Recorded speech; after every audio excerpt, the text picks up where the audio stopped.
உண்மையான காதல் என்று ஒன்று உள்ளது.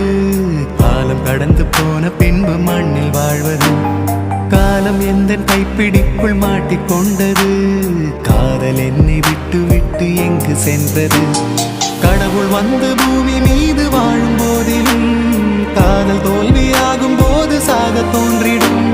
காதல் இன்றி பூமி மீது வாழ நேர்ந்திடும். கொஞ்ச நேரம் கூட நரகம் போல மாறிடும்.